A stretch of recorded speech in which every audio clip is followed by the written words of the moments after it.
That's no moon. It's a space station.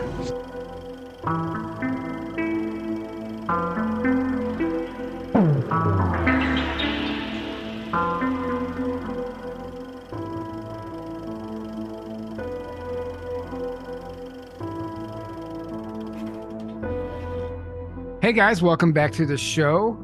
We're just going to jump right in today. We only have so much time with our returning guest, Jean-Charles Moyen, who joined us for episode 185. And if you haven't heard his original testimony, he tells it there. And he's done a few films since we've recorded last, also some documentaries. And he is, for those who don't know, he's basically a secret space program whistleblower, the French-American secret space program. And he can tell us a little bit more about that. But why we're here today is because he has uncovered some cassette tapes from that he recorded in, I think, in 1988 or 89, basically just logging your own experiences for your own purposes. And you, I guess, dug them out of a box. And now we're here today to talk about this because the fact that you've recorded this in 1988 says that, you know, you may be one of the first that was actually talking about this, and we have documentation of it. Now, we know there's guys in the military like John Lear and other people that were talking about it, but as far as the secret space program itself goes, that we don't have much of that until the 2000s, right? So 1988 is pretty profound. So welcome back to the show. Let's just dive in. Thank you very much to receive me again. I'm very happy to be here today. Yes, absolutely. Yeah, great to have you back. Yeah. So tell us the story. How did you even come across these tapes? And what has this done? What does this mean to you? I know you mentioned this kind of like the holy grail for you as far as having evidence that you've been talking about this stuff and you know, that you're not actually copycatting or stealing other people's information, which you've been accused of. Yes, exactly, my friend. First of all, I was in my office and cleaning my office, not my desk. People say, your desk. No, my office room in the basement. In the basement, I found a box with a lot of things inside.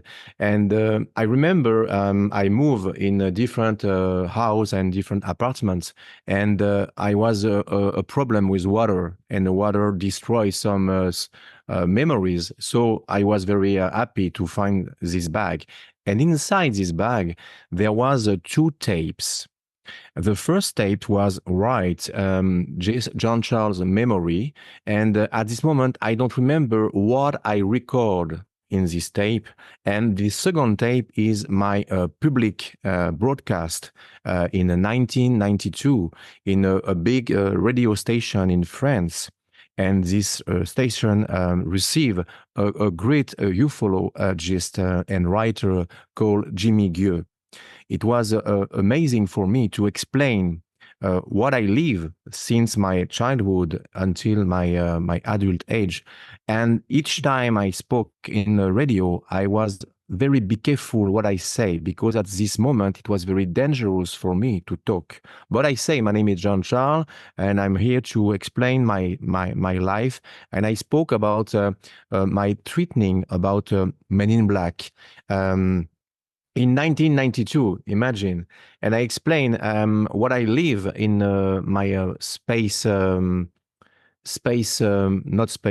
my military services when I was in a French Air Force base, and I explained what I saw with my friend inside, some very special things. You know, at this moment I explained something very strange happened in this base, and I explained what I live with my friend in a forest near Saint-Germain-en-Laye. It's a forest in France, you know, and in this forest, I explain I saw something very bright in a deep forest, and I felt something very tingling, and my nose bleed, and we left of this forest, and we are intercepted by two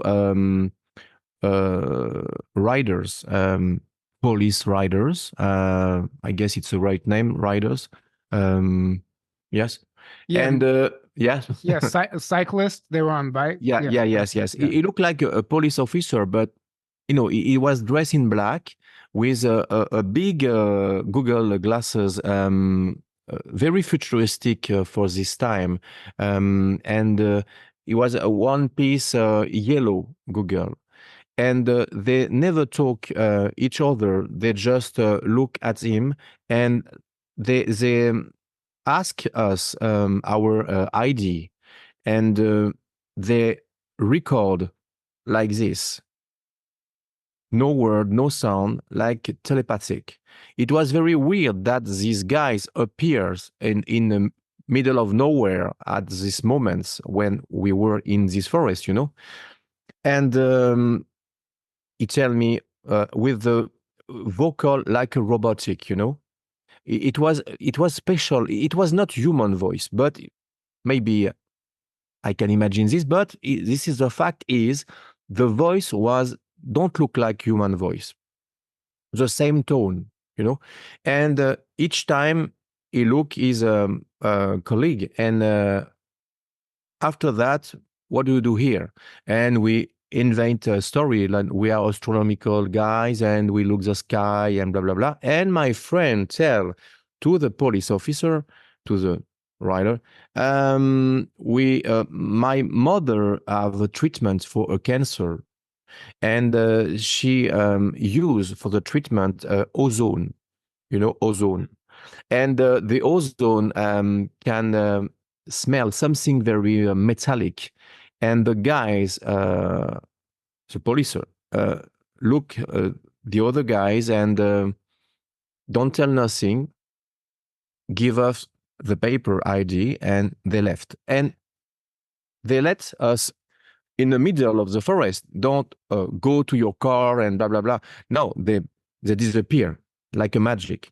And at this moment, we were at a few kilometers of the start point when we park a car. So we are very move in the forest far away. And each of us bleed noise at this moment. It's like, the different blood pressure when you are a witness of something like a UFO flying over you. There is all witnesses say the blood temperature, the blood change, and you can bleed.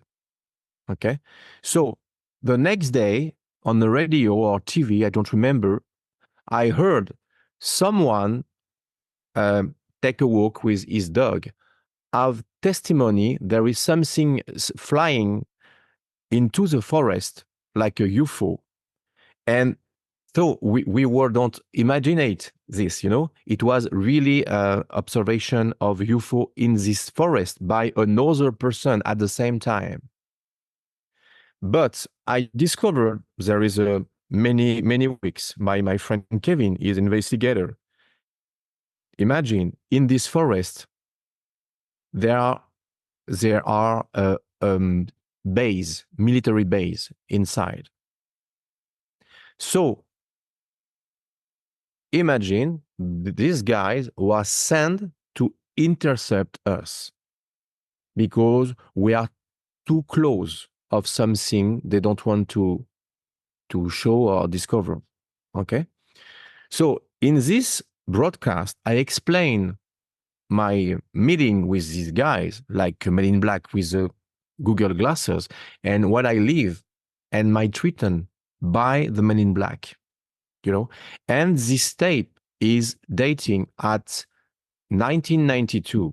But before that, at 1988 and 1989, I explain when I was young, I make a little journal, personal journal, daily, and I explain who I was before I came to the planet Earth.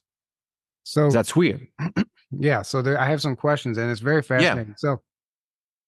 So just to recap, you were in 1992. You called into a radio show, and you told this story that you and your friend had about seeing this light and having this feeling in the forest. And then these two cyclists who were probably officers or they were working for this underground base intercepted. They asked for your IDs. And then you also said that the area smelled like ozone, which reminded you of the chemotherapy treatment that your mother or your friend's mother was receiving at the time. That's how you knew what that smell was. So that alone is interesting that you have even that recorded. So the secret records behind you, the documentary that you just put out, you can actually listen to that recording for anyone listening where you call into the radio station. And it's very interesting because they do mention John Lear and a few other people. And he kind of, the host knows what's going on. The guy knows, he understood the big picture on a much deeper level than most people do. So whenever you were sharing his story, he didn't question you because he wasn't coming from the skeptic standpoint. So I just wanted to recap all that. And then you also had this tape from 1988, 89 that you're getting ready to tell us about next. Yes, exactly. And in this tape in 1998, I explain why me? Because people say, okay, why John Charles? Because my abilities since I was a child and my first abduction at 4, I explain to my parents what I live in space. But when I was 13, after my sunstroke accident, I was recruited in a secret space program, remember? But what I say in this tape, it was when I was young. And this program don't start at this moment. So what is this? It was before I came to Earth. And that's a point very important because I explain who I was, beings, before I came to the body of John Charles. Yeah. And I explained I was in a mission in space with another beings. I was married with a beings with a blue skin. And I explained I have a child with these beings. And I was a part of a conglomerate. And I rescue slave and save person and beings, exactly the same thing I do before when I was John Charles in Earth. So it was like, like a déjà vu. Right. And my abilities was always inside of me when I was born. Because when I was born, my mother called me Captain Tempest. Because I was born during a very big lightning and storm over the room of the hospital, just over the room. And during this, I discovered, when I explained in my documentary, there is a gamma burst explode when a supernova explode in the universe. There is a spray of energy like sunlight, but when a supernova explode, it's like a 10 billion power of the sun energy. And in the Los Alamos observatory, they record at the same moment, the 7th July, the date when I was born, an abnormal in a universe burst of gamma brainwave. Exactly the same brainwave was recorded to my brainwave with a device with my dear friend Dan Winter in my documentary Starseed Revelation 2. So everything is linked, my friend. I say this, but we found this. And, it's like investigation. And everything corroborates.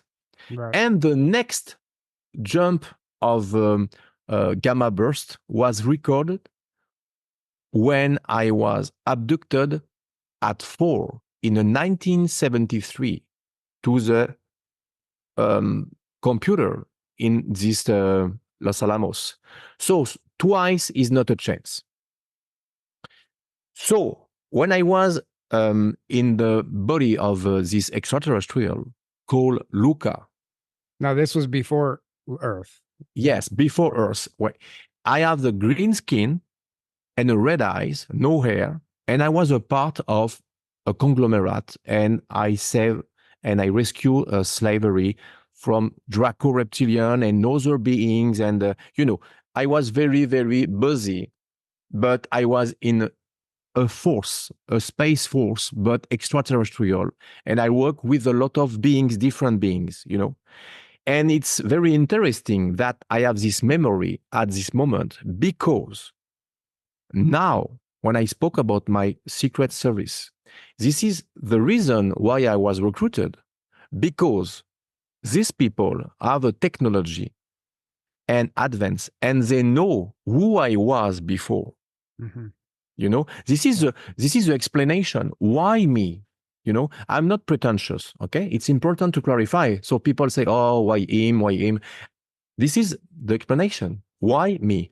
And fortunately, before I found this tape, I was working into my book. I'm not number one for all. I'm specialist for special effects and video editing, but not writer. I'm not a good writer. So I was stick on my page, and I don't know how to write a book, my friend. It's not my specialist.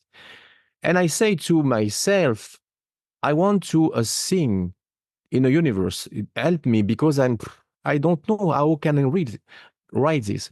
And at this moment, to change my mind, I decide to clean my room, my office.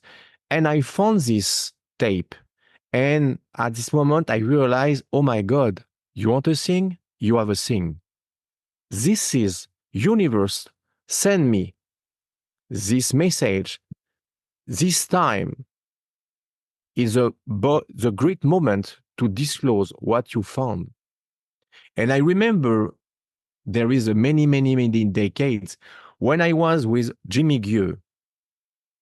He tell me, he go to my room, he go to my apartment for a dinner, and he explained to me, okay, Jean-Charles, I read everything you say, and it's not a good moment for you to get out the light. It's not, stay in the dark right now. It's not the good moment.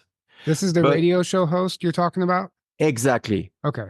And he say, and after that, we believe we are a good friend. We were a good friend and very close friend. And I invite him to my house to a dinner, and I expose everything I say now, and I give him a copy of my life in a paper, in a file, and I say, I believe in you. Don't give this to another. No. Trust me, Jean-Charles, it's for me. But at this moment, I don't know. In the future, this file disappear. Now, 24 years later, he's dead. And this file disappear with all my information about me. So you didn't have a copy of it. You gave him the original file. Yes, I have a copy, but this copy was destroyed with a problem of water in my basement, in my old house in Canada. Fortunately, I have the tape, because in the tape, I was reading what I write in my paper for double security. I write, and sometimes I record my voice with my write, Right. Mhm. Yeah. So, but Jimmy have a big file with photography and lot of things. And hang on, I give to him the little device of the Men in Black when they shoot me in my secret documentary, Starseed Revelation 2, This device, I give him to analyze with a friend in a laboratory. And when I asked to Jimmy, what did you find? He said, oh, nothing, just a crystal, a blue crystal inside with some technology, but it's not important. And I say, okay, not important, a crystal? Okay, can you give me my device? And oh, I must contact the guys, and the guys lost the device, and the guys was fired of this job. So can you explain how you obtained this from the Men in Black, and tell us a little bit more about what that targeting was? Because I know you were Oh yeah, you were yes, followed. Yeah. yes. When I was in 21 at this date, approximately, I was threatened by Men in Black when I was in an apartment of my parents. One day I get out and I was intercepted by Men in Black on the basement of underground subway, and they use against me a device, and in this device get out red light like a laser against me. The first time this weapon, energy weapon, ricochet to the ground, and I realized, oh my God, they shoot me. And the second time, they shoot me on the chest. I was projected and I fall on the ground, and I take my hand like this, and something happened in my hand. A bright light get out, and the guys disappear at this moment. But I was burned. My clothes was transperse, everything. But I was a force field around me, protect me, and I just want burn. My skin was burned at 1.5 degrees. You know, it smelled a chicken burn. It was something very. And when I get out, I get up. I saw the little device on the ground, and I say, "Oh my God!" I take it and I keep it in a secret place. And my dad take a picture, fortunately, of this box. And when I met Jimmy, I explained to Jimmy what's happened to me, and I give in to Jimmy this little box. Right. And this little box, he say, I have a connection with different guys, and I can to examine your device. And the week pass and spend a time, and I say, okay, did you have a news? And he tell me the problem is the guys who analyze the box say, oh yeah, just a crystal, a blue crystal inside with a copper and some transistor, and I don't know. But I say at this moment, give me back my device, because it's important proof, Right. And he said to me, no, not news about the guys, and the guy was fired of this job. And after that, he tell me he lost the box, and I was very, oh no no no no no, you're kidding me. And he say, I'm so sorry. And what can I do? Nothing. Right. And I say, nah, nobody believe me. And my dad, when I decide to make my second documentary, Starseed Revelation 2, say to me, son, me and your mother decide to speak in the light, and we are very proud of you. And I found a box. And I say, what? And he say, I found a box with a picture, photo, and the picture of the device. And I say, no, you have kept this? Yes. It was, if something happened, I have something evidence inside. And he sent me the picture. And this picture of a device is in my new documentary. Fortunately, my dad record, write, take a picture or filming when we can. So I'm very lucky about that. Right. Yeah, that's amazing. Aaron, do you have any questions for him before we move on? No, but I just want to say that this is all huge. This is I mean, this is massive proof, not just of your story, but of all of the secret space program information. This is all huge. So thank you so much for I have another evidence, very big. The second times I was in the apartment of my parents. I was in the supermarket and I walk and I arrive in the front of the door of the, there is a phone. You can take a number and you open the door. It's like, in the front of building. I don't remember the name. Interphone, interphone. Okay. Okay. And I saw two guys, two men in black in another building, and I felt inside of me, oh shit, they follow me. I enter in the building, and there is an elevator with a number 1, 2, 3, and I decide to take the stairs because I don't want they know who I live, And I was in the 9th floor, and when I was in the 9th floor, the 8th floor door opened, and there was not two men in black, but two beings, tall gray. And I was like this, imagine, tall gray in the stairs, with a device, the same device.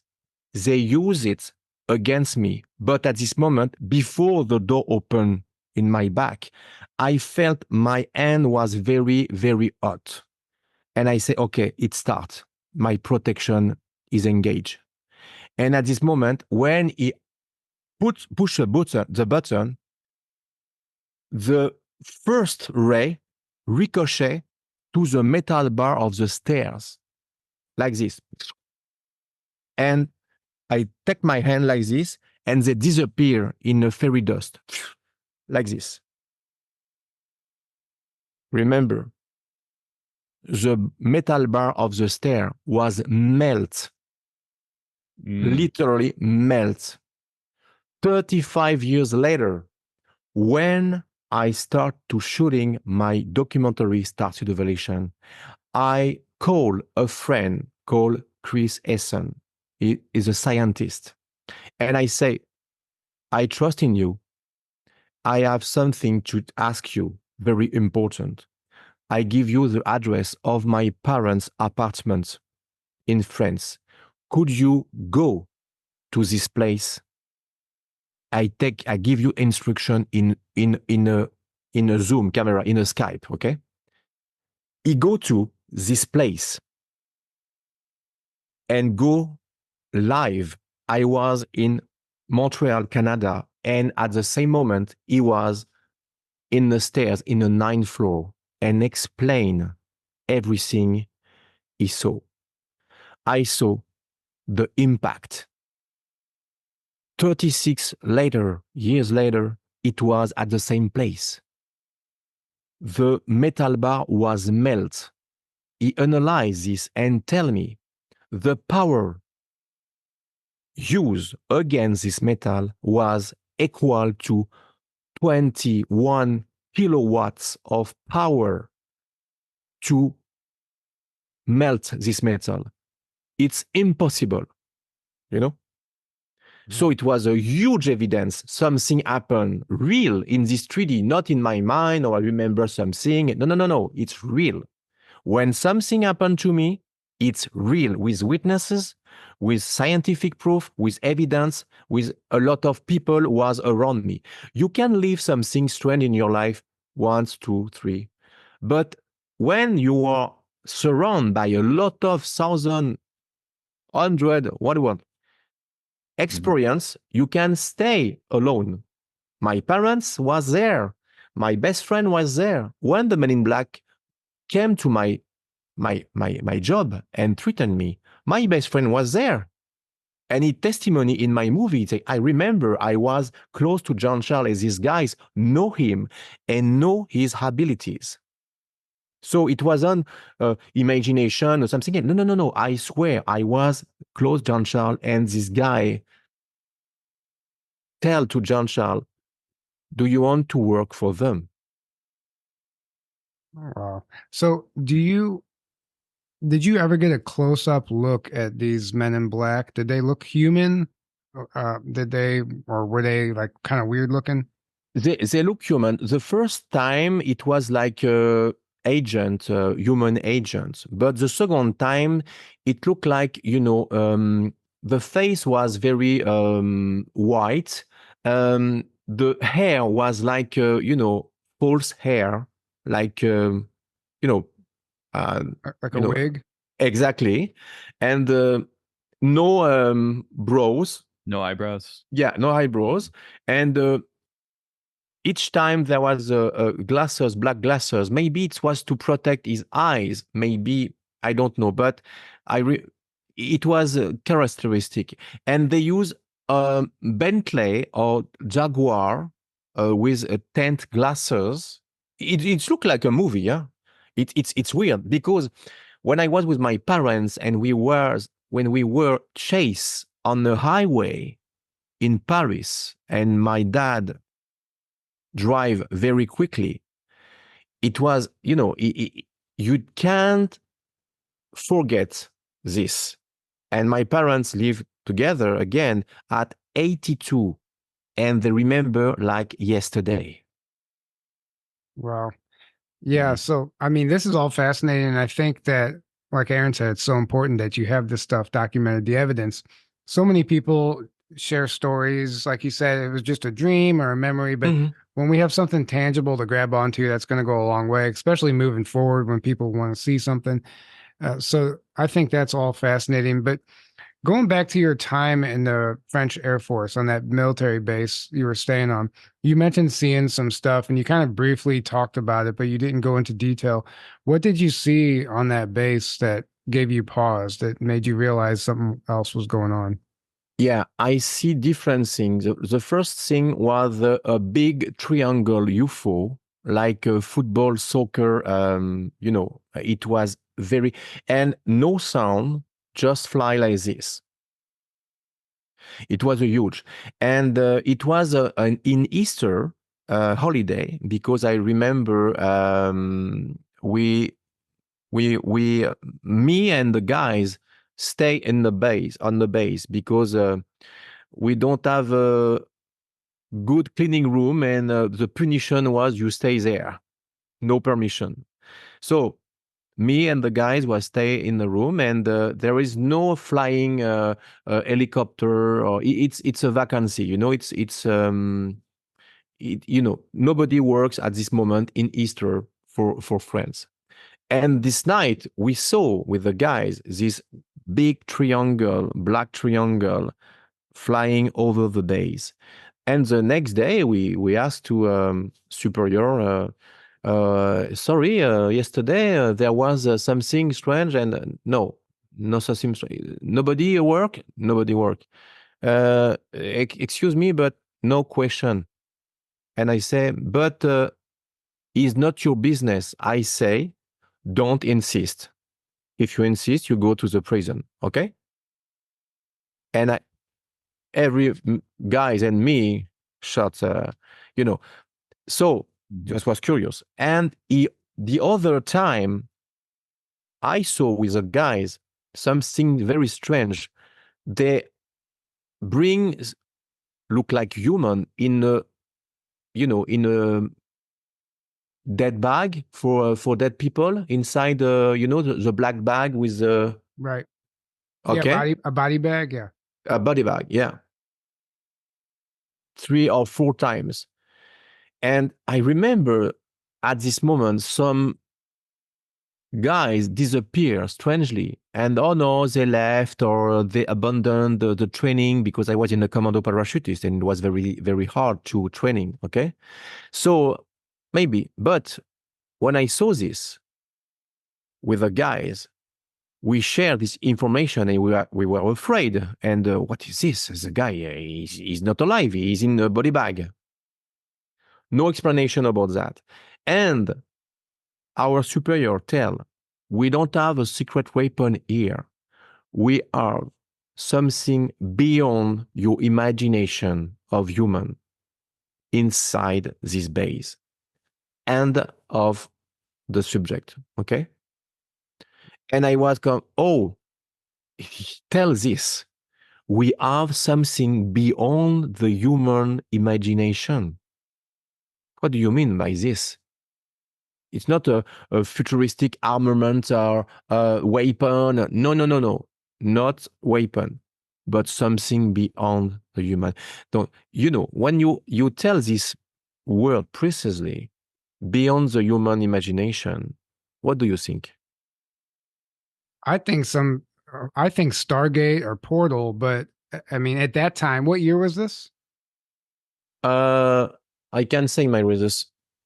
No, that's fine. But I would imagine some sort of jump room technology, maybe. Oh yeah. In a Stargate, like Andrew Basiago tell, they use special child because the adult can resist to the travel time.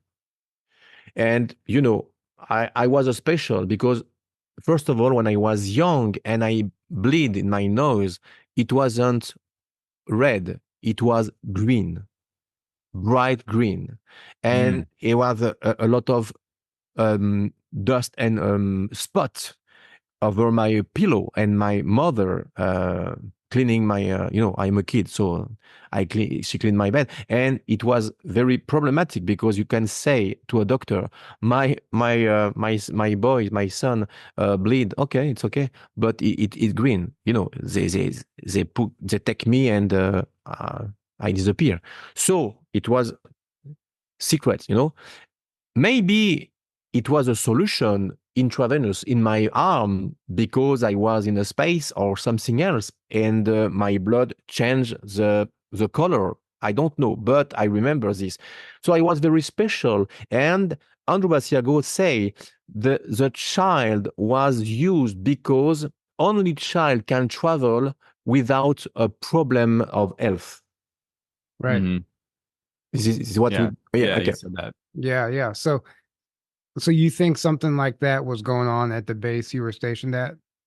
Yeah, I remember when I was in a base, they test you with your blood, your toll, and I was in a medical center, and I was afraid they discovered my blood was different, so they put my blood in a bottle and take in a little drawers, and I go secretly inside and destroy the bottle in the toilet. And when I open the garbage, all the cotton inside was green. And I say, oh my God. And after that, they don't tell me, we want again, stop. Maybe I was protected at this moment, my friend. I don't know, but I was very lucky. And during this training, it was a training for commandos. So it was a training, usually training, not a special training. But during this training, I was a big injury in my shoulder, and I was hospitalized in a French hospital, military. And when I arrived in this hospital, we have some advice.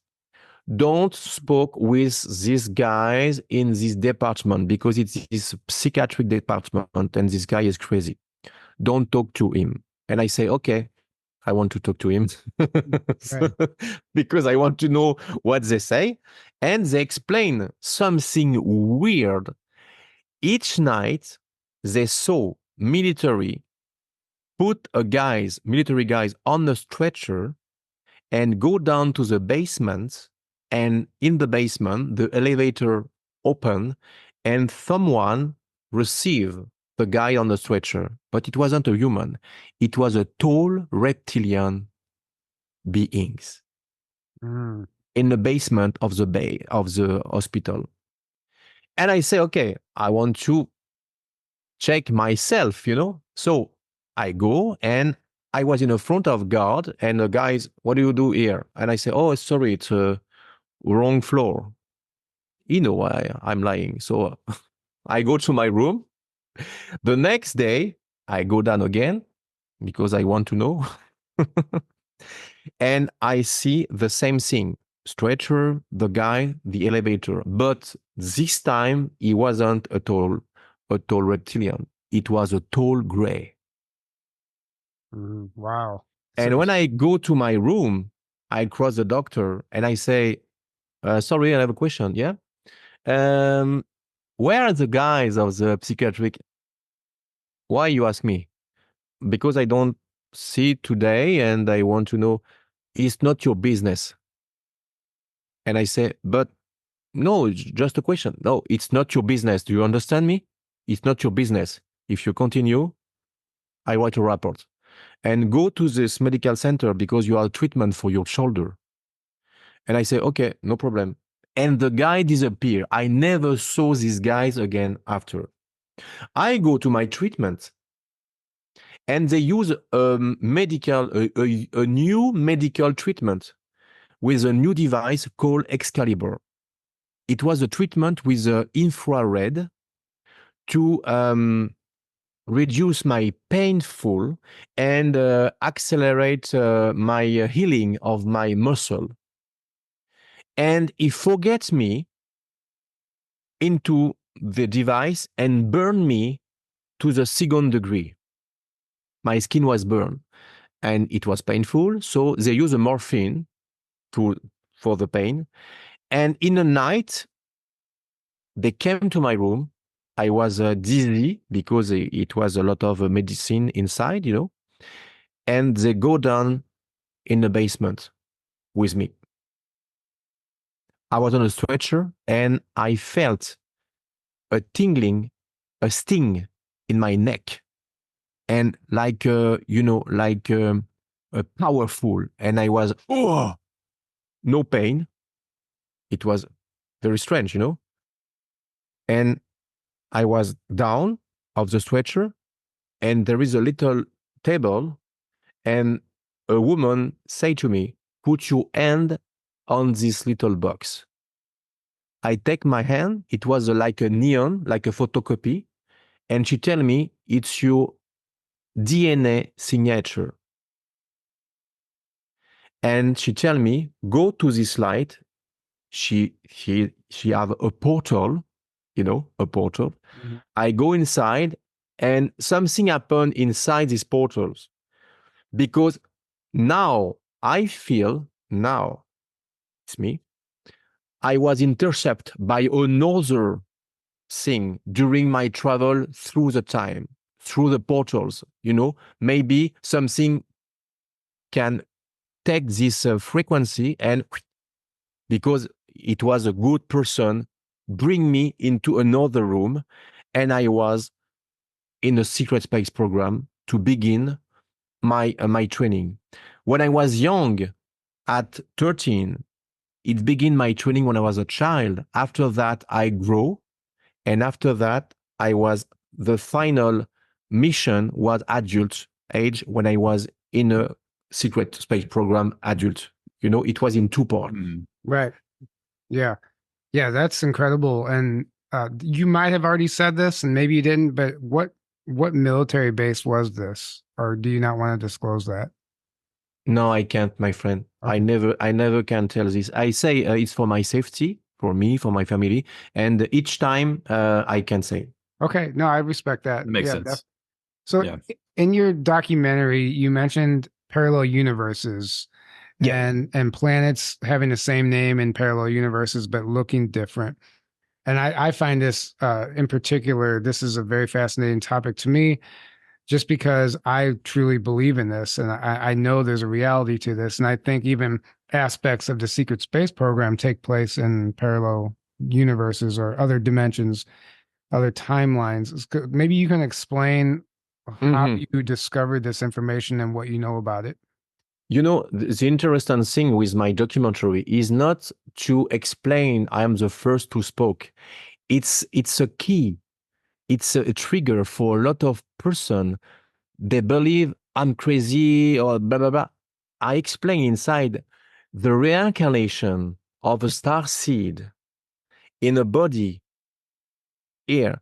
Some people say, okay, the reincarnation is only I was in Earth at the Viking, at the, Atlantis and blah, blah, blah. No, you can have a reincarnation, but not on Earth, in other world, in a parallel world, and a lot of things. And this is important because my documentary, not explain just for me, but explain a lot of things about some people, other people. And I think there is a lot of parallel worlds. And you know, the CERN in Switzerland, Yeah. they play to God, okay? They play too much. So they open different reality. And I be careful what I say because of strike, you know? So you understand what I mean? During these 3 years of darkness, Yeah. the CERN use the powerful collider hadron and they change reality. Some people say the end of the world arrived at many times, but it never changed each time because they change the reality. And you know, when you have a déjà vu, when you are sure you, Aaron, or my friend Tyler, you live this, but you remember the same thing, like a Mandela effect. Mhm. You are not crazy because you can swear you live this and you remember this, but something changed because it's like a layer in a time parallel. There is a different Tyler, different Aaron, like a multiverse. Why Hollywood made a lot of movie about multiverse? Yeah. It's everywhere. One, okay, but it's now 12 or 13 movie in 3 years. Marvel, multiverse, blah, blah, blah, because they disclosure softly what's happened in reality. And there is a different Earth, different Antares, like I say, different Mars. And when people say, oh, I remember I was to Antares, and someone say, no, you lie, Antares is not. No, you don't lie. Because maybe in his Antares is different. Yeah. So I don't say every people say the truth. I just say if people say something, are very sure of they say, and you say, no, it's not my information, ask a question. And if it's yes, but it was in a different timeline. Yep. Mm-hmm. Yes. And when you open your mind with this solution, my friend, you understand a lot of things happen in your life. How it's possible to have a same memories, 1,000 people of a movie, of something else, and you are a fan of the movie, you saw this movie 20 times, and I'll say, no, it's not a new version, it's never happened. And you say, you're kidding me, like a village people. Mm-hmm. I have a friend, a gay friend. Her spectacle in a nightclub was village people. They want these gears like this, and there was a suit. And I don't remember, maybe there are 5 suits, okay? The Indian, the police officer, and blah, blah, blah. Right. And the guy open the box, and there is 5. And he say, never 6 man, never. So it's a proof something changed because the guy, it's evidence. They play a spectacle. They play this role in a show. Right. So, and no. There is a black guys in the army, and who is this guys? And he takes the record, the disc, the in the navy, and he showed, and the guy is inside everything. There are guys, painter, the Statue of Liberty, to the point where is the Statue of Liberty? You know, the place where she Yeah. was. Different And- Ellis Island and Liberty. Yeah. And the Yeah. guy say he draw, he paint in another place, in a big garden, in another place. And he say, no, it was there. No, it was there. He's already there, is. And in a Google Earth, we discover something hidden at the place where the statue will be, maybe at this place, but it was removed. Removed for what? sometimes I think someone play with a timeline, my friend. Yes. I 100% sure. I was witness about a thing. I know someone have an accident when he drink a bottle and the capsule, plastic capsule was blocked into his neck, and he go to hospital and with a device they remove this. Okay, and it was my the father of my ex-wife. We remember this story. And one day we say, oh, you remember when you have the problem? And they say, what? I never live this. And I say, no, Dad, you remember that because you are in a surgery. They remove the plastic. You know, my friend, I swear, he never lives this. And his wife too. But I have a witness, his daughter, my father, my mom remember in detail what's happened to this person, and Right. it's not a problem of memory. It's no, he was very angry. Oh, no, I don't leave this. Stop this, don't do that. And I say, okay, I leave something like this. And someone saw me in Champs-Élysées in France. And the moment he hugged me, and I wasn't there. He described my car, he described my wife, he described me when I was dressed. But at this moment, I was in a family diner with my grandparents, and it wasn't me, but it was me. Right. Yeah. Yeah. So I think either people are playing with the timelines intentionally, or I don't think they even understand the effects on the timeline that their experimentations have, because CERN might just be one hydrogen collider, right, that they're using, but there's probably multiple around the world, which I believe there are, and also jump rooms, and just when they're in the early days when they're experimenting with the technology, they're creating tears in space-time. And I think that the timeline is being changed all the time, and because so many people are playing with this technology, not having any understanding of how they're affecting the timeline. And Aaron, were you going to add something to that?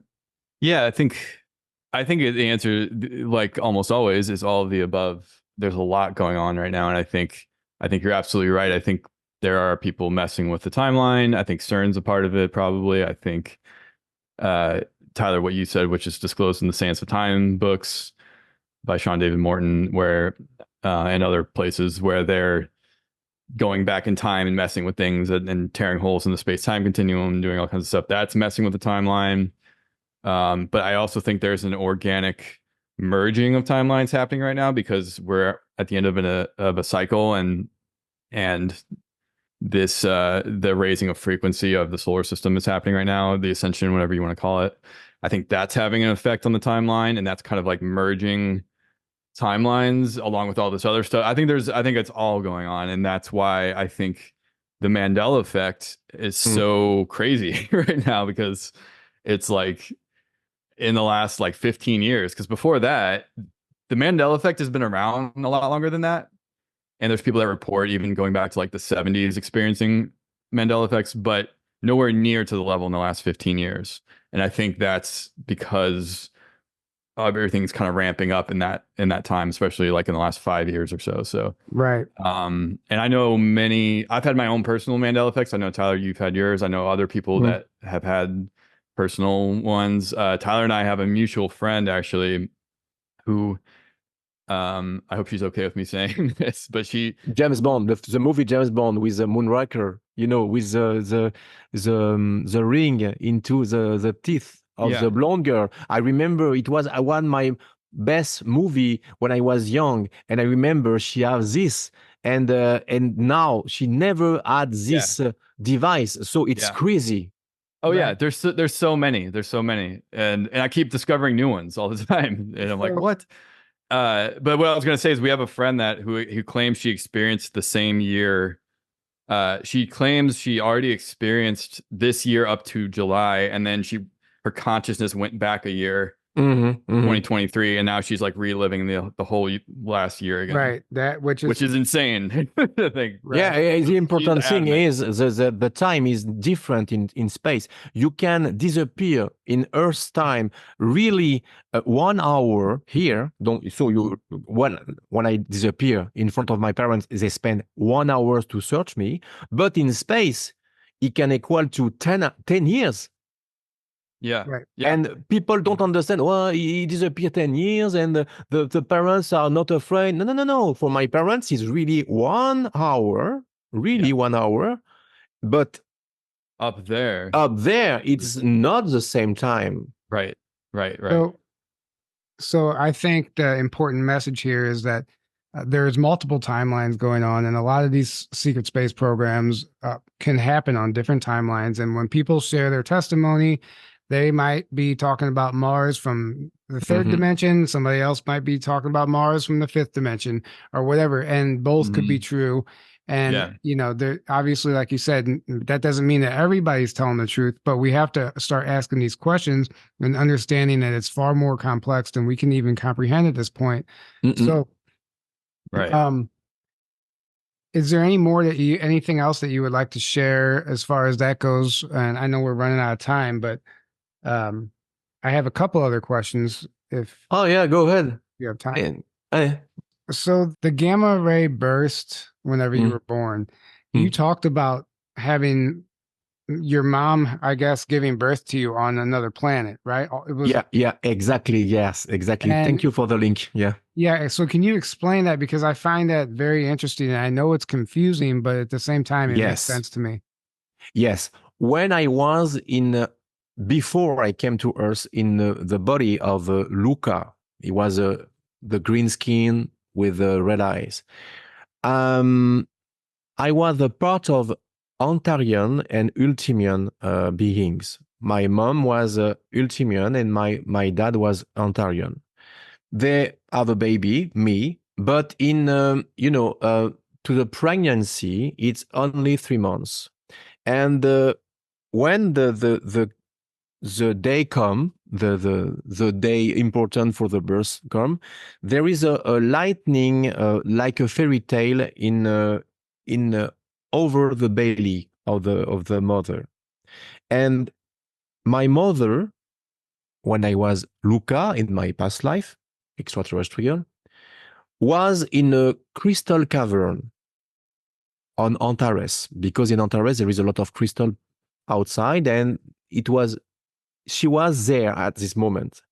And when the fairy light appear over the belly, there is a gamma burst, a supernova explode, and the cavern was swim by a light, and she was surrounded by light and the belly by the light. At this moment, I was created. So in my DNA, I was transpersed by this bright and strong energy. After that, when the baby came, is take in I don't remember the name in English, like a egg, Like an incubator? Incubator. Yeah, incubator. Okay. And it spend a few days and you grow. And after that, you get out. For me, I had at this moment a particularity because I was inside my body the power of the supernova. This is the reason why they call me Super Starseed. Because during these processes, when a star die and explode, something happen inside the universe, and when something die, something rise. And I was in the middle of these processes. And I had a telepathic and telekinetic abilities, but I had something else very strange. I was able to teleport myself physically without device and travel through the timeline. in different world.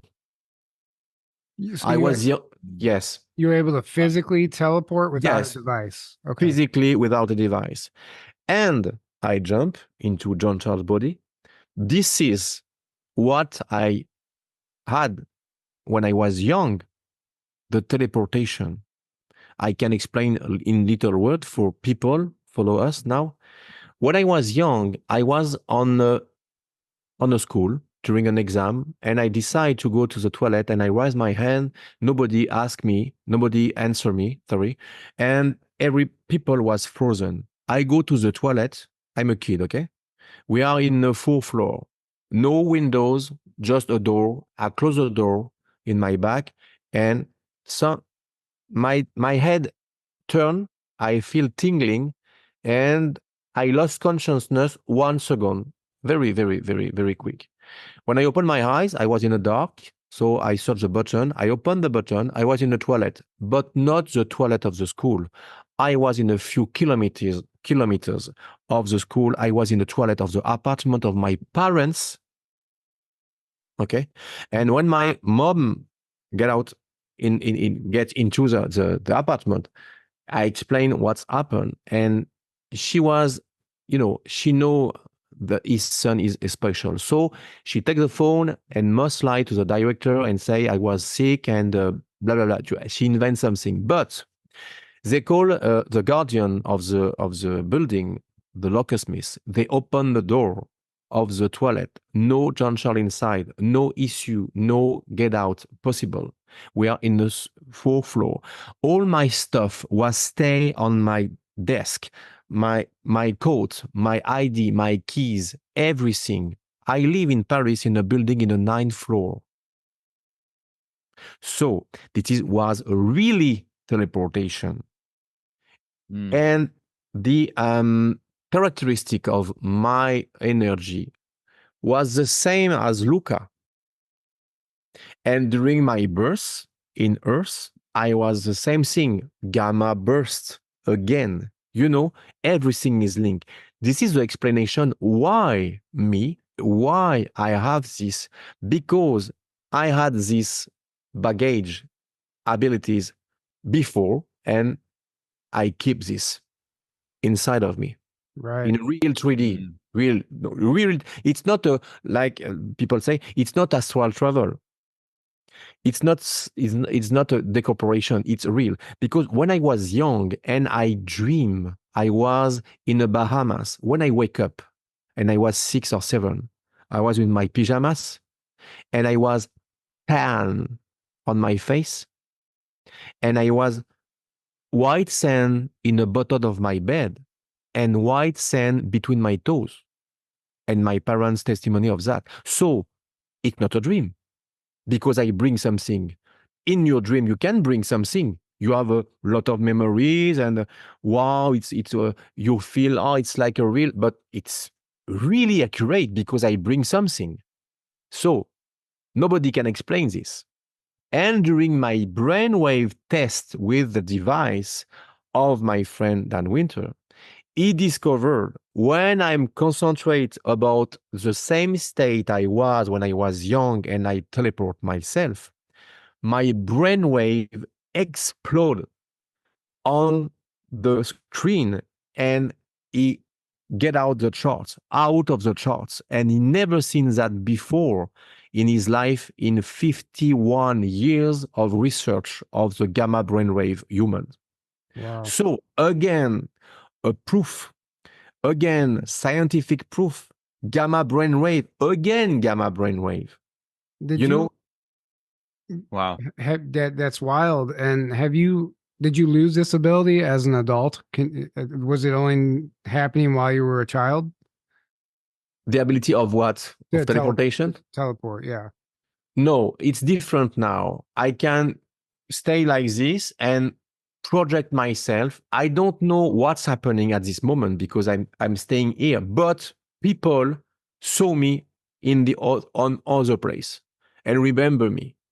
Wow. People report seeing you. Yeah. They saw me and they tell me something and I can bring something.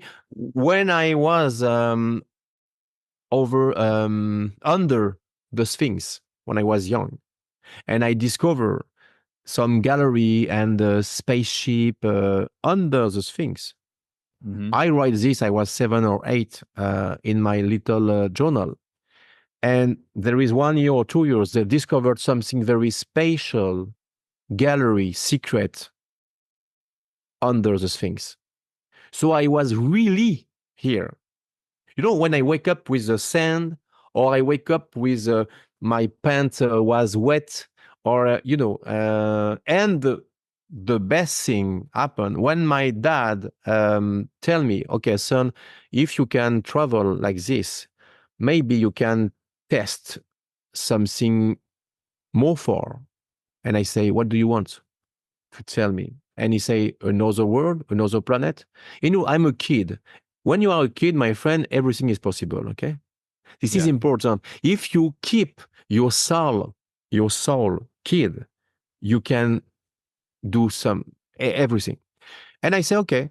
And I wake up in a planet named Antares with a lot of beings, with crystal. And I was, oh my God. And the particularity, my friend, it's weird because I was dressed like I sleep. My pajamas, my t-shirt with a Spider-Man or whatever. And I say, it's curious. I'm in my dream and I really realize I dream. So do I dream? And I wake up. I explain this to my parents. I was in a river with a crystal inside, and I say, oh, next time I can bring something like the sand between my toes. And I dream with my little backpack with a bottle of plastic empty, and I say, if I wake up, I can feel it. And I wake up again with the same thing, with the pajamas, and on my shoulder, the bag. First of all, I open the bag, I take the bottle, and I feel the red water with the grain of crystal.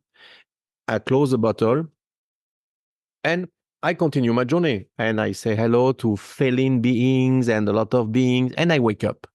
When I wake up, I say, wow, it was a vivid dream. No bag. I say, I dream. And when I get out to my bed, I saw my bag on the bottom.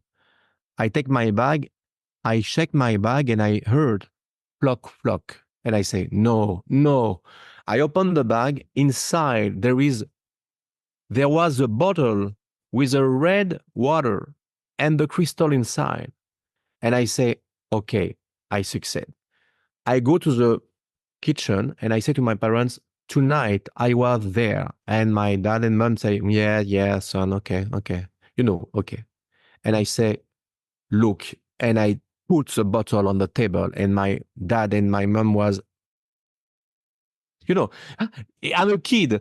I live in the 9th floor. I wake up in the morning with the bag, with the bottle, and it's weird. Mhm. And my mom burned his hand in the 2nd degree in a Hoover because she made a cake, and instantly, I don't know why, by instinct, my dad take a bottle, a little piece of cotton, and take the water into the injury of my mom, and instantly she healed. No burn, no scare. Everything was removed. From the water Wow. you brought back. Exactly. After that, my dad decided to tape water. He killed the water. She turned black, but he decided to take a picture of crystal and keep this photograph in a secure place. And one night, the box with the crystal disappeared, but not the picture. And when my dad say, hey son, I found a photo of the device of the Men in Black and the crystal, I say, oh my God. And I say, okay, I put this new evidence in my documentary, Starseed Revelation 2. So each thing I say, I have a proof. I have now my recording proof with my voice. And it's a huge evidence Mhm. of what I live is not in my head, now. Right. And I have a lot of witness. And this this is why I say I found the grail. Yeah, I love it. Yeah. Yeah. And, just based on intuition, we wouldn't have you back on the show if we didn't feel you weren't telling the truth anyway. And Right. it's just, I definitely believe that you're one of the legitimate ones sharing this information, and we appreciate that. And, I think the secret space program it's starting to become a little bit more mainstream. We're noticing the conversation is changing throughout the collective, right? And I think in maybe a year's time, less than a year, it's going to be more common. It's not, that's why we're doing what we're doing, because there's a lot of ridicule surrounding the subject these days because of certain individuals and things that have happened. But we're not going to let that destroy something that we know is true. And we're just doing our due diligence to keep this information going and interviewing the legitimate people and having these conversations, and it'll have a ripple effect. And you're playing a huge part as far as that goes, and we thank you for that. So thank you to you to receive me again, my friend. I love you. You are very important for the disclosure, because your show is unbelievable. You receive a lot of people, very interesting each, and you do a good job, my friends. Very good job. Thank you. It's important to me to say the truth, because the truth, and you know, there is a lot of people are very bad or take a good thing or bad thing. It's not normal. We work on the same path, the path of the truth. And I don't know, there is a division between each people say this is, we don't have the truth. We don't have each a piece of truth, each people, and together gathering a Pictionary of what's maybe, but share, and you do a good job for that. Thank you. Yeah, thank you. Thank you. And can you please let our audience know where they can find you and how they can watch your documentaries and all that stuff? Yeah, in my website, www.gcmoyen.com/en, like English, for the English version. Each movie is dubbing in English. And for my last movie, Secret Records, the part is in English dubbing, but the part of the footage French audio recording is in French to keep the authenticity, but it's subtitled in English, in French, in Brazilian, Portuguese, and Italian and Spanish. Right. So you can understand everything I say. Yeah. And for anyone listening, if you want to listen to these audio recordings, they are in this documentary, The Secret Records. And I think the second half of the film is where you just play the audio. So if anyone's interested, go check that out. I highly recommend it. And thank you again for joining us. This has been great. And Aaron, do you have any last words before we wrap this up, Aaron? No, thank you so much. You're doing amazing work, and thank you for speaking your story and your evidence and all of it. You're a huge help to the movement and to the awakening. So thank you so much, and thanks for joining us again. It's so good to have you on again. Yes. Thank you so much. And very important, the love is the keys. And if you have a children with the abilities, please listen, and don't go to an institute of psychiatric or nothing else, because the future is the children. Yes. Yeah. Thank you for saying that. Yeah, absolutely.